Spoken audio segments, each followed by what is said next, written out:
तो कोशिश करिए कि उनको अपना समझे। इसके लिए साहब ने 3 सूत्र दिए हैं। साहब ने कहा है कि ये 3 सूत्र शिव शिष्य बनने में सहायक हैं, मतलब वो हमारी आपकी मदद करते हैं कि हमारा आपका मन उस दिशा में चले। शिव शिष्य तो हम महादेव की दया से बनेंगे या साहब दीदी के आशीर्वाद से बनेंगे। बाकी कोई तीसरा माध्यम तो मेरी नजर में नहीं आता है, पर अगर हम आप 3 सूत्र करते रहेंगे तो उस वक्त चलते रहेंगे और साहब दीदी हमको और आपको ले जा नहीं आए हैं धरती पर। हम आप शिव शिष्य बने, उनका काम ही है कि धरती के एक एक व्यक्ति को शिव के गुरु स्वरूप से जोड़ना। उनकी चाहत ही है, उनका संकल्प ही है कि हम आप सभी शिव शिष्य हो जाए और दूसरों को प्रेरित करें कि शिव शिष्य हो। और शिव शिष्य तो मन होगा, शरीर तो शिष्य होता नहीं है। शरीर अगर शिष्य होता तो स्कूल में पढ़ने वाले सभी विद्यार्थी कलेक्टर होते, IAS होते, मुख्यमंत्री होते, राष्ट्रपति होते। क्योंकि मन चंचल है, शरीर तो स्कूल में कैद रहता है, 1000 बच्चे रहते हैं, पर मन किसी का स्कूल में नहीं रहता है। मन शिक्षक चाहेगा तभी आपको लगेगा। शिक्षक आपके स्तर पर उतर के आपको मन लगाता है। तो शिव जैसा कोई शिक्षक हमारे आपके पास उपलब्ध नहीं है। शिव को अपना गुरु बनाइए, अपना शिष्य भाव उनको अर्पित करिए। कहिए कि हे सरकार आप मेरे हैं। साहब ने कहा है पहले सूत्र में आप मेरे हैं। उनका पहला सूत्र याद किए। उन्होंने 3 सूत्र दिया है, मालूम है आपको और हमको। पहला है कि हे शिव आप मेरे गुरु हैं, मैं आपका शिष्य हूँ।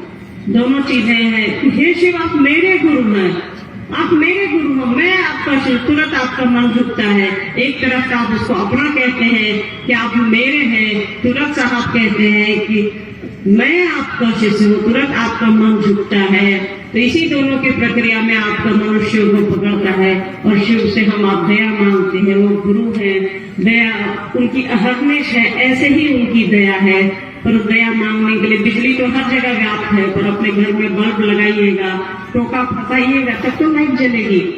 तो उनसे दया मांगने की कोशिश करनी है, उनको अपना समझने की कोशिश करनी है। दूसरा सूत्र है कि लोगों को समझाइए कि शिव मेरे गुरु हैं, आपके भी हो सकते हैं।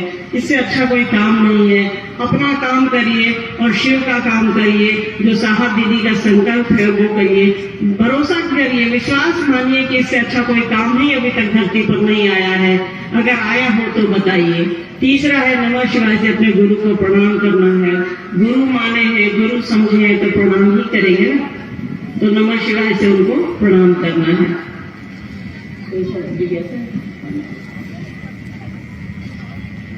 हेलो, नमः शिवाय करने पर मन क्यों भटकता है? कोई उपाय बताएं। इसका तो उपाय एक ही है, महादेव स्वयं। नमः शिवाय करने पर मन क्यों भटकता है? मन बना ही है भटकने के लिए। महादेव ने बनाया ही है इसको ऐसा कि ये चंचल है, चंचल वृत्ति है।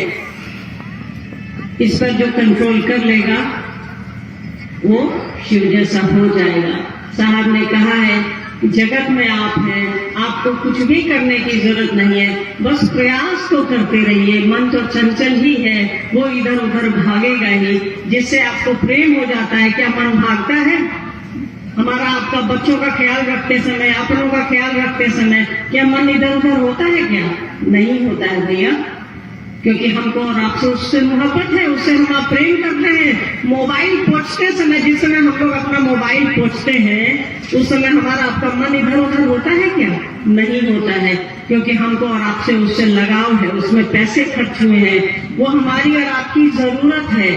तो जब भी शिव को अपनी जरूरत बनाइएगा, साहब दीदी को अपनी जरूरत बनाइएगा, तो मन नहीं भटकेगा।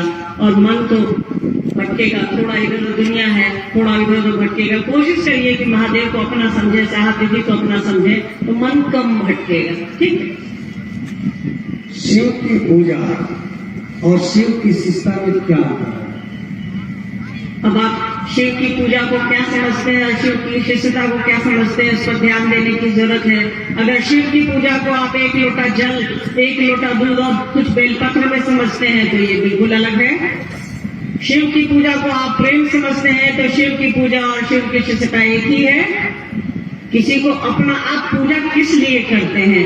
आपकी चाहत क्या है? आपको घर चाहिए, मकान चाहिए, संतान चाहिए, बच्चे चाहिए, सामान चाहिए, तो शिव की पूजा अलग है शिव शिष्यता से। शिव शिष्यता में बस अपने गुरु से प्रेम चाहिए, उसकी दया चाहिए। और अगर आपका मन और आपका दिमाग दोनों शिव को अपना समझेगा तो पूजा और भगवान शिव की शिष्यता एक ही है। आपकी मंशा क्या है करने के लिए? अगर शिव शिष्य भी है आप और आपकी मंशा है कि कोई आपको प्रणाम करे, कोई आपको पैसे दे, कोई आपको प्रतिष्ठा दे, आप भीड़ इकट्ठी करें, तो वो भी शिव की शिष्यता नहीं है। साहब ने कहा है कि शिव की पूजा और शिव की शिष्यता एक ही चीज है, बशर्ते आपकी चाहत क्या है, आप किस लिए शिव की पूजा करते हैं, आप किस लिए शिव के शिष्य बने हैं। शिव जगत के गुरु हैं, तो फिर गुरु बनाने की आवश्यकता क्यों है? शिव जगत के गुरु हैं तो फिर गुरु बनाने की आवश्यकता क्यों है? सामने डॉक्टर साहब बैठे हैं, अभी एक किताब में निकला है कि देश के 10 डॉक्टरों में से, शुगर के डॉक्टरों में से एक है। इलाज कराइएगा तब ना शुगर ठीक होगा। डॉक्टर तो है ही है। ये कोई बहुत बड़ा स्कूल है आपके गुड़गांव में, ये बक्सर में, कई ऐसा स्कूल होगा जो बहुत नामी होगा, उसमें अपने बच्चे को पढ़ाइएगा तब ना आपका बच्चा अच्छा करेगा। शिव जगत गुरु है, बिल्कुल सही बात, अकाट्य सत्य है ये कि शिव जगत गुरु है, पर आप उनसे ज्ञान लीजिएगा तब ना आपको ज्ञान आएगा। परमात्मा और गुरु में यही तो फर्क है। तो आपको उनसे जुड़ने की आवश्यकता है, आपको उनसे ज्ञान लेने की आवश्यकता है, आपको उसको अपना बनाने की आवश्यकता है। यही धूप तो चारों ओर फैली है, जिसके ऊपर छाया है वो रुका हुआ है। ऐसा तो नहीं है कि मेरे ऊपर धूप ही नहीं है, या जो सामने जो चांदनी लगी है उसके ऊपर धूप ही नहीं है। धूप तो हर जगह है, आपको उससे बचाव करना है या आपको उसके साथ रहना है। तो वो जगत गुरु है, उनसे आपको जुड़ने की आवश्यकता है, दया पाने की आवश्यकता है। दया चाहिए तो आपको जुड़ना होगा, प्रेम चाहिए तो आपको जुड़ना होगा। महेश्वर शिव को अपने शिष्य के अविकसित ज्ञान के स्तर पर आकर उसे पूर्ण ज्ञान की स्थिति में ले जाना होता है कैसे? कोई बच्चा हमारे आपके घर में दूसरा में पढ़ता है, दूसरा क्लास में, कोई बच्चा 5वां में पढ़ता है, कोई बच्चा कॉलेज में पढ़ता है, कोई बच्चा सुनते हैं ना PhD कर रहा है। सबको एक एक किताब से पढ़ाइएगा? नहीं ना, सबको पढ़ाने का तरीका अलग अलग होता है। जो दूसरा में पढ़ रहा है उसको अलग तरीके से पढ़ाते हैं, जो 6ठा में पढ़ रहा है उसको अलग किताब से पढ़ाते हैं, जो 10वीं का विद्यार्थी जो मैट्रिक दे रहा है परसों से उसकी अलग किताबें हैं, ठीक है, और जो BA कर रहा है, जो PhD कर रहा है उसकी अलग किताबें हैं। तो गुरु को अपने विद्यार्थी के स्तर पर आकर के उसको ज्ञान देने की जरूरत पड़ती है। वो जगत गुरु है, और जब आपको कथा अगर सिखाएंगे तो वो गुरु के रूप में आएंगे। उससे ऊपर आपको ईश्वर की ओर जाने के लिए प्रेरित करेंगे तो वो सदगुरु के लेवल पर आएंगे। और जब वो सबको पूरी सृष्टि के गुरु होंगे तो वो जगत गुरु की कुर्सी पर बैठे हैं। किसी भी जाति, किसी भी धर्म, किसी भी क्लास, किसी भी वर्ग के लोग उसको अपना गुरु मान सकते हैं। चाहे वो पहली क्लास में बैठे हो, चाहे वो 6वीं क्लास में बैठे हो, चाहे वो गरीब हो, अमीर हो, ऊंचे हो, नीचे हो, उससे कोई फर्क नहीं पड़ता है। गुरु को विद्यार्थी के स्तर पर उतरना पड़ता है। आपके स्तर पर, आपके अविकसित, मतलब जहां आपकी सोच छोटी है या आप नहीं समझ रहे हैं, उस सोच को गुरु आपके स्तर से ऊपर लाते हैं, आपकी आंख खोलते हैं, आपकी जिंदगी को विस्तृत करते हैं, आपकी सोच को फैलाते हैं। उनकी सोच का ही तो परिणाम हम आप है ना। आज यहाँ इतने लोग बैठे हैं, क्या कोई आपस में जानता है कौन कहाँ से आया है, कौन किस जाति का है, किसके पास कितने पैसे हैं? तो गुरु हमारे आपके अविकसित मन पर उतर कर हमारे आपके मन को विकसित करते हैं, विराट करते हैं, दुनिया जैसा विशाल बनाते हैं। शिव गुरु सरधारी नहीं है तो ज्ञान कैसे देंगे, उनसे शिक्षा कैसे लेंगे, समाधान बताया जाए। शिव गुरु शरीरधारी नहीं है तो वो शिक्षा कैसे देंगे, ज्ञान कैसे लेंगे? बहुत सही बात है। क्या वो परमात्मा आपको दिखता है जिससे आप संतान लेते हैं, जिससे आप घर लेते हैं, जिससे आप मकान लेते हैं, जिससे आप गाड़ी लेते हैं? उत्तर दीजिए जिनका भी सवाल है। वो ईश्वर, वो महेश्वर, वो महादेव, वो अवधरदानी जो ऐसे ही ढर जाता है, वो आशुतोष जो कभी नाराज ही नहीं होता है किसी से, क्या शरीर में आपको दिखता है जो आप सामान मांग लेते हैं उससे? बच्चे मांग लेते हैं, धन मांग लेते हैं, वैभव मांग लेते हैं? बताइएगा जरा मुझको। वो जब आपको दुनिया दे सकता है, आपको जमीन दे सकता है, आपको भोजन दे सकता है, आपको सांसें दे सकता है, तो आपको ज्ञान भी दे सकता है। ये याद रखिएगा, ज्ञान लेने के लिए शरीर का होना जरूरी नहीं है। कखा अगर सीखना है तब शरीर का होना जरूरी है, और आपको जीवन जीने की कला सीखनी है, आपको अध्यात्म सीखना है। हाँ, जीवन यापन करने के लिए जो कला सीखनी है, वो आपको जो शरीर के गुरु है, जो आपको ABCD का 2 जोड़ 2 4 बताएंगे, उनका शरीर में होना जरूरी है। और शिव जब गुरु होंगे तो आपको तो ऐसे ही सब कुछ देते हैं, वो ज्ञान भी दे रहे हैं। समझा कीजिए, जब आपको सामान वो बिना शरीर के दे सकते हैं तो क्या ज्ञान नहीं दे सकते हैं? उस शिवलिंग से जाकर के आप जो सामान मांग सकते हैं, बैद्यनाथ धाम कहाँ देवघर पे है, उसको इसीलिए कामना लिंग भी कहते हैं कि वो आपकी इच्छाओं को पूरा करते हैं। तो क्या वो शरीर में है वहां बैठे? किसी ने देखा है क्या कि वो वहां बैठे हैं? वो एक प्रतीक के रूप में आपकी भावना ऐसी है कि आप जैसा प्रेम करते हैं आपको चीजें मिलती हैं, आपको सामान मिलता है, तो आप क्या नहीं मांग सकते? मांग करके तो देखिए भैया, क्यों इन उलझनों में पड़े हुए हैं? एक बार पत्थर तो तबियत से उछालो यारो, आप मांगिए तो सही, क्यों नहीं देंगे? सब कुछ दे रहे हैं, ज्ञान कैसे नहीं देंगे आपको? आप ज्ञान लेना नहीं चाह रहे हैं, आप जगत में ही भटकना चाह रहे हैं, आप तय कीजिए कि आपको चाहिए क्या। ये तो बेचुकी बातें हैं ना कि वो शरीर में नहीं है तो ज्ञान कैसे देंगे? आप मेरी इस बात को समझाइए कि वो शरीर में है क्या, जो आपको घर देते हैं, मकान देते हैं, संतान देते हैं, सब कुछ देते हैं? बताइए आप मुझको। साहब की ऊर्जा एक एक शिष्य में है, कैसे बताया जाए? साहब की ऊर्जा एक एक शिष्य में है, कैसे? बिल्कुल है। हम आप यहाँ बैठे हैं बिना साहब की ऊर्जा के बैठे हैं क्या? साहब हमें आपने ऊर्जा नहीं डालते तो मेरी बकबक आप सुन रहे होते क्या? मुझको झेलने की ऊर्जा भी तो साहब नहीं दी है आपको। सुबह से आप यहाँ बैठी हैं, अपने घर को भाई ये बैठे हैं, अपने काम को छोड़ करके, अपने घर को छोड़ करके, अपने बच्चों को छोड़ करके, ये किसकी ऊर्जा से हम आप चल रहे हैं? याद रखिएगा, भगवान शिव की शिष्यता में अगर आप चल रहे हैं तो साहब दीदी की ऊर्जा से चल रहे हैं, नहीं तो किसी की ऊर्जा से नहीं चल रहे हैं। हमारी आपकी सीमा क्या है? कुछ देर पहले एक गुरु भाई ने कहा ना कि साहब कहते हैं गोरी तेरा आंचल कितना, एक बहुत सुंदर गीत की ये लाइन है। तो हमारा आपका सामर्थ्य कितना है? भाई भाई में तो हम आप लड़े पड़े हैं, माँ बाप बेटा में तो हम आप लड़े पड़े हैं, आपस में कहाँ एक साथ होते? तो एक गाना है ना, जितनी चाबी भरे गांव में उतना चले खिलौना। साहब दीदी जितना हम में आप में चाबी भर रहे हैं, हम आप चल रहे हैं। यही साहब की ऊर्जा हम में और आप में बराबर से साहब की ऊर्जा है। साहब ने किसी में बेईमानी नहीं की है। अब डिपेंड करता है आप पर कि आप साहब दीदी के पास पहुंचे हैं तो गिलास लेकर के पहुंचे हैं, कि थरिया लेकर के पहुंचे हैं, कि लोटा लेकर के पहुंचे हैं, कि बड़का ड्राम लेकर के पहुंचे हैं। गंगा के पास आप गंगा जल लाने गए हैं तो कौन सा बर्तन लेकर के गए हैं, इस पर निर्भर करता है ना कि आप कितना गंगा जल लाएंगे। तो साहब की ऊर्जा हम में और आप में सभी में बराबर से है, तभी एक भी शिव शिष्य महादेव की दिशा में चल रहा है, साहब दीदी के संकल्प के साथ चल रहा है। इतना सवाल शिव गुरु की दया अहेतुक है, कैसे? शिव गुरु की दया अहेतुकी है कैसे? साहब की पुस्तक की लाइन है, आओ चले शिव की ओर भी। साहब की लाइन है, इसकी व्याख्या अत्यंत ही कठिन है, इसमें कहीं से दो राय नहीं है, चलिए कोशिश करते हैं।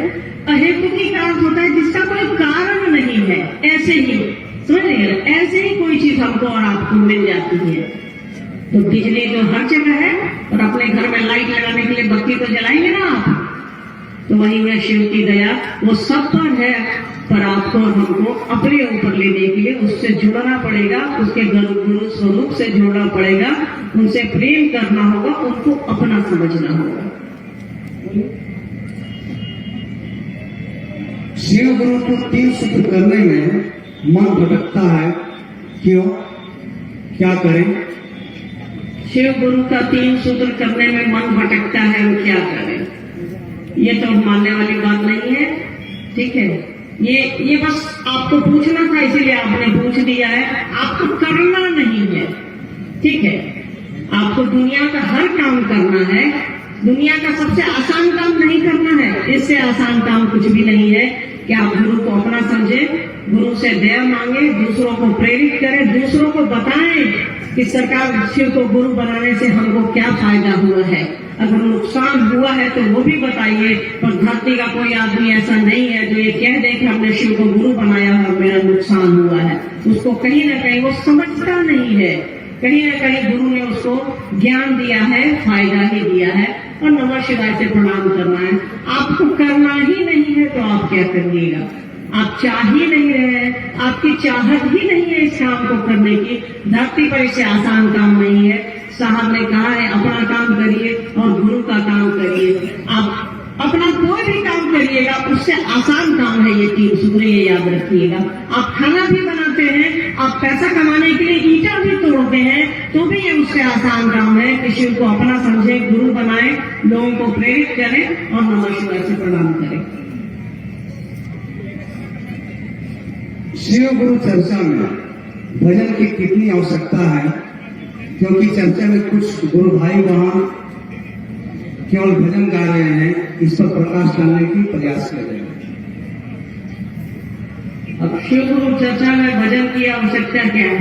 न यहाँ भजन की आवश्यकता है, न यहाँ भोजन की आवश्यकता है। ठीक है, न भजन न भोजन कुछ भी नहीं। यहाँ बस आपके मन की आवश्यकता है।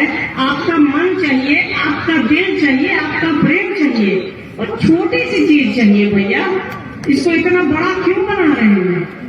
आपको भजन करना है, भजन करिए, जो करना है करिए, पर ये ध्यान रखिएगा कि आपके पास जो आया है, जो आपके पास 1 घंटा से बैठा है, 2 घंटा से बैठा है, वो भजन सुनने नहीं आया है।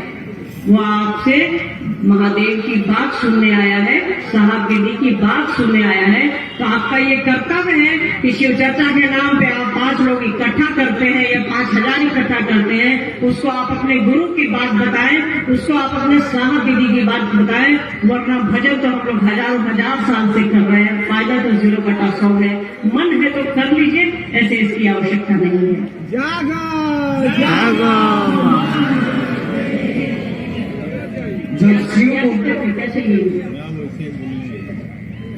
जब शिव को अपना गुरु बना लिए हैं तो क्या गुरुमुख होना जरूरी है?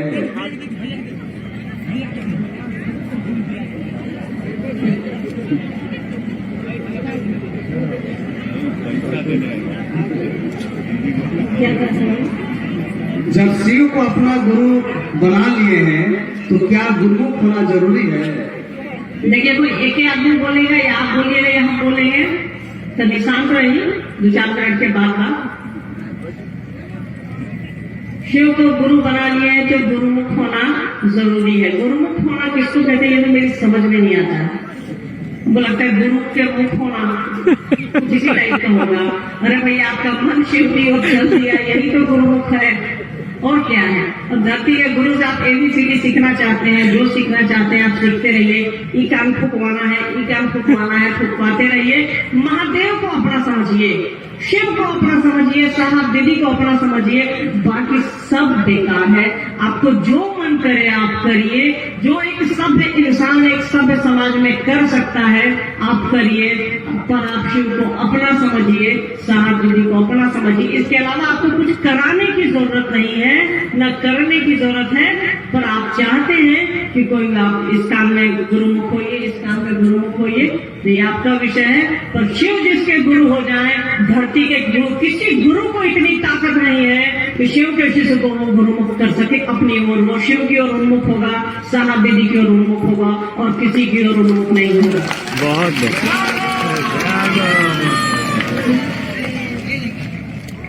शिव गुरु की शिष्टता प्रगाढ़ कैसे होगी?